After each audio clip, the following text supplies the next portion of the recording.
Hello दोस्तों, आपका स्वागत है नदी किनारे दो बहनों का घर की कहानी। नदी के शांत बहाव के किनारे एक छोटा सा गांव था, वो भी हरा भरा, चिड़ियों की चहचहाहट से भरा और मिट्टी की सौंधी से खुशबू से महकता हुआ।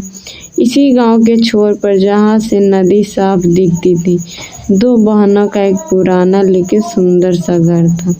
दीवारों मिट्टी की थी, छत पर खपड़ेल और आंगन में तुलसी का पौधा, जिसके चारों ओर सफेदी लगी हुई थी। बड़ी बहन का नाम था गुड़िया, छोटी का यानी माता पिता रानी नाम थी। माता पिता बचपन में ही गुजर चुके थे, तभी से दोनों बहनों एक दूसरे का हाथ थाम के रखते थे। गुड़िया ने माँ की जगह संभाल ली थी, रानी के लिए हर त्याग किया था। खेतों में काम करना हो, दूसरों के घर में सिलाई बुनाई, गुड़िया ने कभी शिकायत नहीं की। रानी पढ़ने में तेज थी। गुड़िया चाहती थी कि रानी बड़ी अफसर बने, इसलिए उसने अपनी पढ़ाई छोड़ दी थी।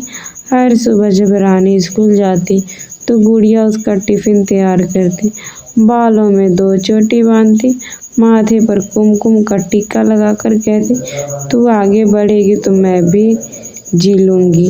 वक्त बीतता गया, रानी कॉलेज पहुंच गई, शहर जाने लगी, लेकिन हर छुट्टी में वो भागकर नदी किनारे अपने उस मिट्टी के घर आती। गुड़िया अभी भी वही थी, घर में खेत में वही की मिट्टी रमी हुई। एक दिन रानी के कॉलेज से नौकरी का ऑफर आया, शहर में बड़ा पैकेज, बड़ा सपना। रानी खुशी से दौड़कर घर आई और गुड़िया के गले लगाकर बोली, दीदी तेरा सपना पूरा हुआ, अब तू भी चल मेरे साथ, तुझे आराम दूंगी। गुड़िया मुस्कुराई, उसकी आंखों में खुशी थी पर एक हल्की सी नमी भी। बोली, नदी, ये घर, आंगन की तुलसी, ये सब मुझे छोड़ना नहीं आता रानी।